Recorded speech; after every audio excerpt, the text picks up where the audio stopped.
overlook the stuff behind me. If you watch my channel, it explains what's all going on behind me. I got two videos before this one that explains sort of the same thing, but it goes into different details and this, that, and the other.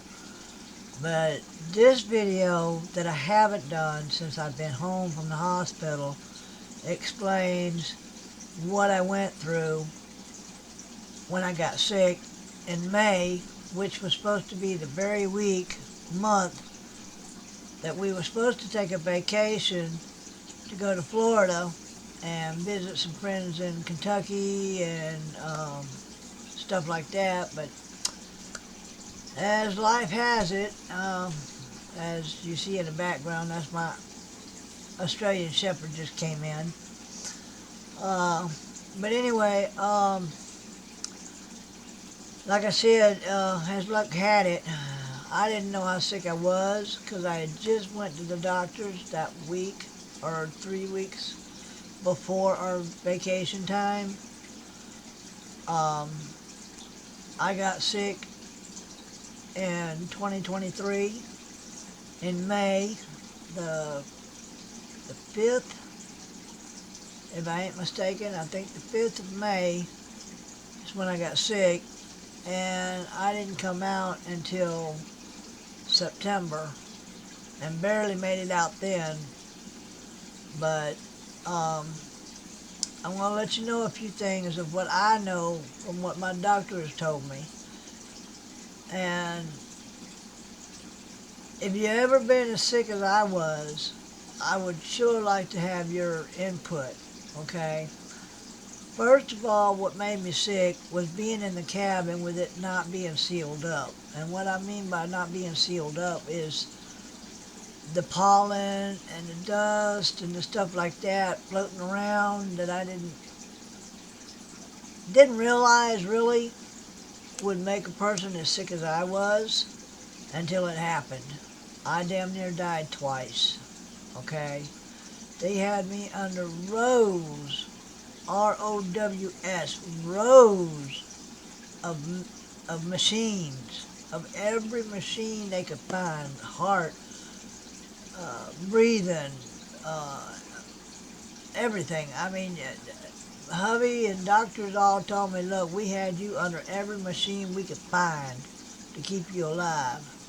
Had me on a floating bed, which moved this way, that way, and kept my body moving because of my body fluids. And it seemed like, whew, it's hard to explain, and it's hard to comprehend what I heard from the doctors.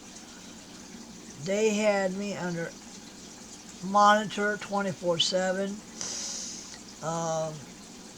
They had to take my gallbladder out, but before they could do that, they had to get my pancreas in order because it was mainly infected because of all the what would I call it, where it was dying and being ate up from my gallbladder was infected. My gallbladder affected my pancreas infected my liver infected my kidneys. I mean, it was just a ball game roller coaster scenario. It was just boom, boom, boom, boom, boom, all at once. And I didn't know I was sick until I went to go take the trash out in the middle of the night, getting ready to go on the vacation, making sure the dogs were well fed, making sure everything was taken care of. I didn't have no issues. Took the trash out and all that. And then when I was going from my cabin to the trash in front of the trailer where my husband lives, in the middle of the driveways where I had stopped and barfed. I mean, just, okay, just, that was it. I got so sick after that, I ended up with dry heaves. Oh my God, that hurt.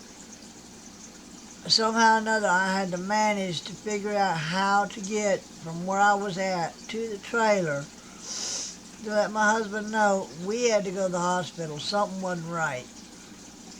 So Thank God he was still up, but I had to crawl on the steps, crawl up the steps to the front door and bang on the door and tell him, look, I don't know what's going on. I gotta go to the hospital. Something's wrong. We went to the hospital. It was, like I said, in the middle of the night. He got dressed. He helped me in the car because I was not able to move. I was just all over the place. I mean, when I went down like a ton of bricks, okay? And it wasn't good. Uh, Ended up taking a small wastebasket, like a bathroom trash can, with me, just to keep from throwing up in the car. Went down to the hospital. As far as I remember registering in. That was the end of it. Everything went blank from there. I do not remember from then on. 3 months later, as I somewhat half-assed, excuse my French, came to, my doctors that tended to me told me somewhat of what was going on. They had 15 doctors working on me. They had like 20 to 30 machines on me. I don't know where they put all these machines, but man, they had them everywhere. I was on wires, tubes, hoses. I was poked, prod, pricked, all over the place. I mean, when I woke up, I looked like I was in a maze of a spider web of stuff. I had no clue what the hell was going on. I mean, when I woke up, I didn't just wake up. I just kind of woke up, looked around, went back out. Woke up, looked around, went back out. That was where I was at for another month or two. I mean, I had to go through rehab, trying to walk, trying to talk, trying to eat. And they had me on catheters. They had me on uh, um, ports on my arm. IVs going everywhere. I mean, I don't think they found a spot without an IV. And the IVs wouldn't last. They'd last maybe a day or two, and then they'd have to take it out, put one in. Take it out, put one in. It was aggravating. I couldn't keep nothing down. And they had to take my gallbladder out. They had to put me under a handful of meds. I mean, I had meds coming out my ears. It was crazy. And thank God, when I went in, I weighed 200 pounds. By the time I got out, I barely weighed 140 in that 6 months, okay? I mean, I just looked like an old shriveled up prune. I mean, I tell you, it was not fun. I went to rehab. I stayed in rehab for about 2 months, and I was back and forth rehab, hospital, because when I first got released out of hospital and went into rehab, I stayed in rehab for maybe a week or two, and then all of a sudden, boom, I went right back into craziness. Blood clots everywhere. I mean, I've just puked blood clots. I mean, the size of a baseball, okay? And it freaked out the rehab nurses. I mean, they were just like, oh my God, call it emergency now. Exactly. I mean, just don't waste no time. Just boom, drop what you're doing, call emergency, have them come pick her up, take her back to the hospital. I went to 3 major hospitals in Indiana and in Indianapolis. They had me flipping and flopping from hospital to hospital. They couldn't even keep up with me. Because I'd go to this hospital, stay a couple of days. I'd go to another hospital, stay a couple of weeks. I'd go to another hospital, stay a couple of days. I mean, they couldn't keep up with me. Husband was, he was 75 miles away. So that took him a little bit to get back and forth. And then they called him in the middle of the night and told him, I really don't think she's going to make it. So he freaked. He ended up at the hospital. He was there every day. And it was taking a stroll stress on him, and then they even sent a cop out to his house telling him, I don't know what's going on, but the hospital gave us a call to find out if you're okay because they can't get a hold of you, and things are going on with your wife that they need you to be there. He said, I don't know what's going on either because they should have my phone number, they have my cell phone, I have my landline, but I don't know why they sent you out here because they can't get a hold of me because I'm right here. But yes, I'll be on my way. I'll get down and get up there as soon as I can. And they had him so stressed out, he didn't know if he was coming or going. He didn't know if I was coming or going or staying or going to make it. It was horrendous. We have never, in our 37 years of being married, been through something like this. Yeah, I've been to the hospital. I've had little incidents where I've had emergency incidents to go to the hospital, but nothing like this. And when I finally got around to halfway staying awake and trying to get bits and pieces and everything of what I could of what happened, they were telling me all kinds of things. They're like, girlfriend, we didn't think you were going to make it. We had all kinds of machines and doctors and hospitals and everything on you. We've never seen nobody coming through our doors as sick as you were.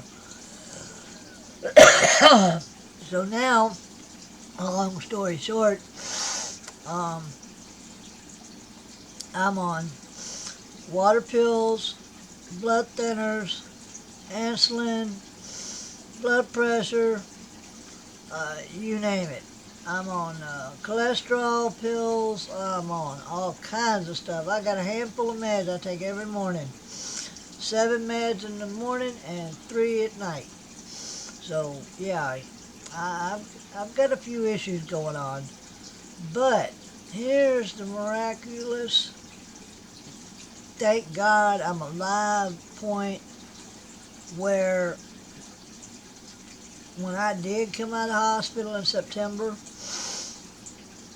I haven't had no issues of going back in. I hadn't had no relapse.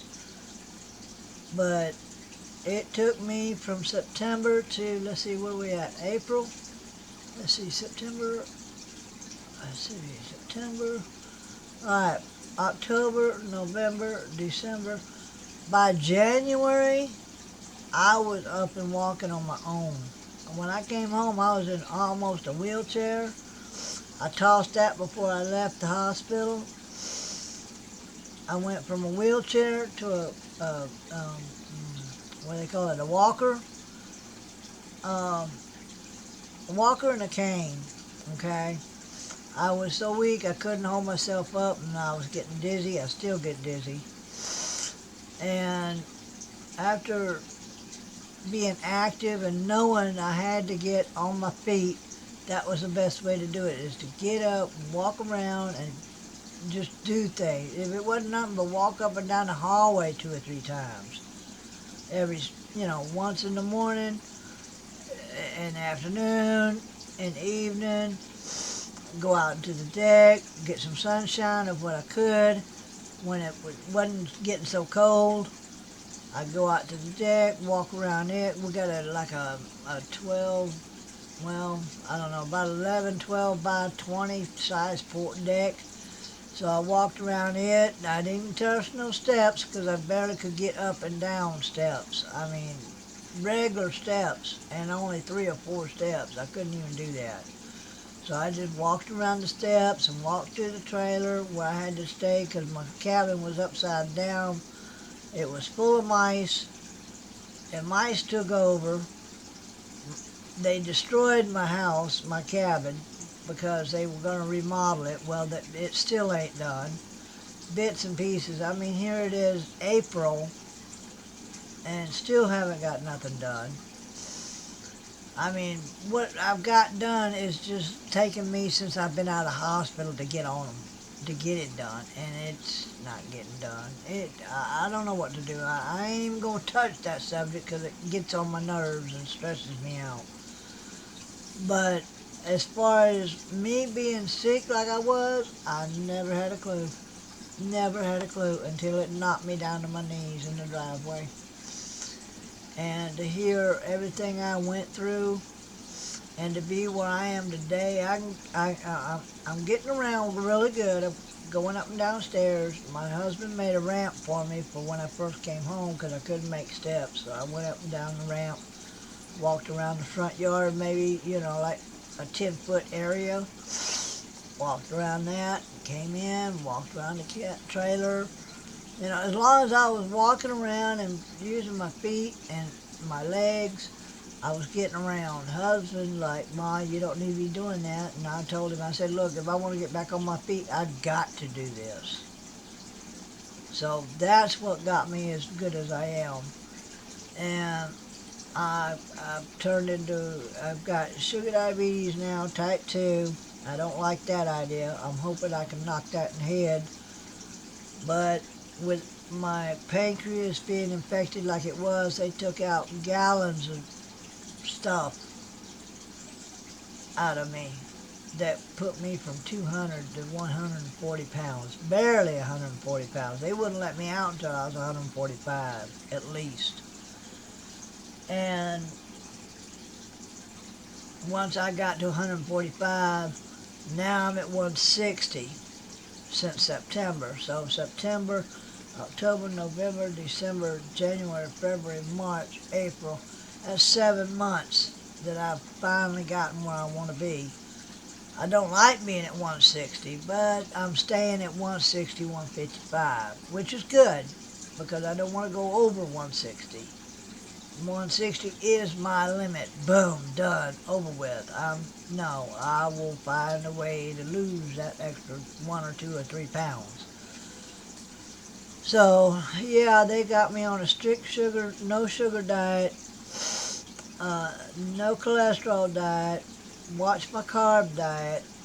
I've got to really, really stress on my food, on what I can eat and what I can get away with. And I've got to watch my sugar, got to watch my blood pressure, and all that good stuff. So, my sugar, my blood pressure, my weight, that's the 3 main things they want me to keep on top of. So I'm doing that, and so far I'm doing pretty good. I don't eat that much because I don't know if it's the meds I'm on or what I went through or my body just don't feel hungry no more. But I do eat. Don't get me wrong, I do eat. But yeah, if you could have seen me when I came out, I looked like an 80-year-old woman compared to what I look like now, which is what I looked like before I crashed, but not as heavy as I was. But yeah, I thought I'd make a video that I haven't made yet because it was so stressful on what I went through. I didn't even think about making a video until now. But yeah, my chart, I'm trying to get all my medical records on it so I can share it with you guys. So if anybody does run into something like this, let me tell you, it's no ballpark game. It's serious business. Like I said, I just about died twice. They lost me twice. And thank God every day I have a second chance to change what's going on. So, other than that, that's basically what I've been going through. I've been doing good. I've been getting out in the yard and getting some sunshine, and as long as I'm active, my sugar stays down. But I can't do that when it's raining and thunderstorming and cold as crap and all that. So that blows my sugar out the window. The trailer ain't that big to exercise as much as I need to exercise, where if I get back in here, I've got more space to exercise with. And it keeps my sugar down. But to get hubby to understand that is it don't go nowhere. So that's where we're at. So anyway, I thought I'd make a video on that and let you know that when it comes to your pancreas and your gallbladder and your liver and your kidneys and they all get affected at once, it's no ball game. Let me tell you, I don't know how many people have survived something like this, but I thank God every day, every single day that I have. And while I was in the hospital, he let me know real quick like what put me down. And that's what it was. The cabin wasn't sealed. It wasn't sealed up. It's all the dust and pollen and stuff floating around in here that I didn't know about. And I kept breathing it, and it just kept coming on. And I never had a sign or warning or nothing until I walked out that driveway with a bag of trash in my hand, just like everyday business. Boom, down I went. And that was the end of that. So now I'm on a no sugar diet, no carbohydrates, no cholesterol, all that good stuff. So when I go to the store, I've got to read all my labels and make sure that's what I need and that's what I got to have. And I'm under 3 different doctors: a sugar doctor, a heart doctor, and my regular doctor. And they're staying all on top of what's going on. They tell me real quick, like, if you feel anything uneasy, unsure about something, you give us a call and we'll find out what's going on. So, but see, I don't have no symptoms. I didn't have no kind of symptoms, so how am I supposed to know if something ain't right if I don't get nothing? Until it just floors me in the middle of the floor. So that's where I'm at.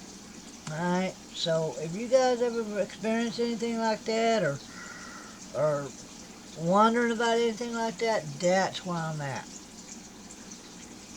So that's why I don't get in the cabin as much, because it's not sealed up. This part I'm in right here, it's as open as the damn sky is, I think.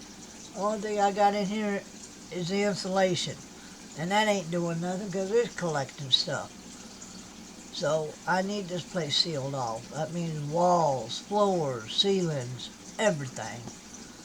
So, and then when I get everything out of here, redusted and redone and re-cleaned up, get my bed out of here, because the mice have destroyed this place.